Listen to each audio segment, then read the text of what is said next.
I am a sober alcoholic / drug addict. How can I find my way back to belief in a higher power after 10 years in the empty void of atheism? I'm falling apart.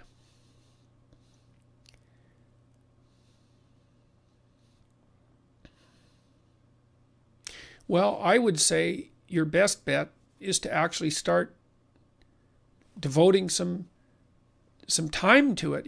For me, I became convinced of the validity of a religious viewpoint, I think, as a consequence of study. Read Joseph Campbell. Read Carl Jung. Jung's hard. Campbell's a good introduction, though. Mircea Eliade as well. I don't know if you can find your way back to belief, but you might be able to find your way back to meaningful engagement, and that's a better way of thinking about it. The belief thing is a really tricky one. People ask me, do you believe in God? And I really think, how dare you ask that question? I think that's really what I think. But on a more prosaic level, I usually think, well, I don't know what you mean by belief. I don't know what you mean by belief. And I don't know what you mean by God. These are very difficult questions, and none of that's self-evident. Now, I would say, do I believe in the crucifixion?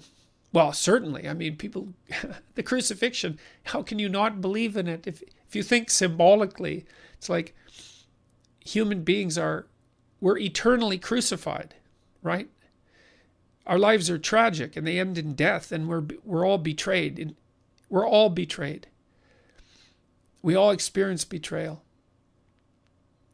So you can't not believe in the crucifixion. Do you believe in the resurrection? Well, people die and are reborn all the time. They go through, this is what you're after here. I'm a sober drug addict. Well, you had to let a lot of you die when you stopped being an addict and something new be reborn. It's like, what's the ultimate significance of that? And how is it tied to the notion of bodily resurrection? Well, I don't know what the ultimate significance is, but it does seem to be the pathway through life.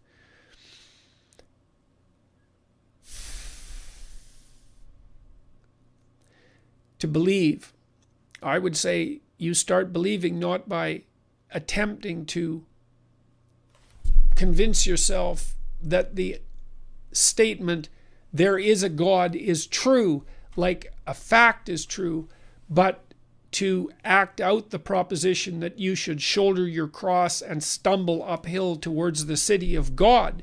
That's belief, man. And you can do that right away. Now, you might ask, well, do I have any guarantee that has transcendent and universal significance? It's like, well, it's not a bad model for emulation, so it has universal significance in that regard. We each have to shoulder the tragedy of our existence and stumble upwards despite that. That has universal significance. Does it have significance outside of life? And like at the eternal realm? It wouldn't surprise me if it did.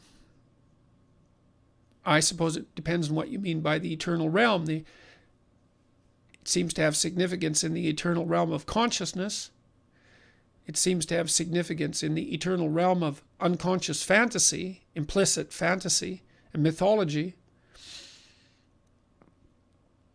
How is it connected with the factual world? That's a hard question, because the factual world, in some sense, divorced itself from that transcendental world during the development of the scientific methodology. So, never the twain shall meet. It's a methodological issue in part.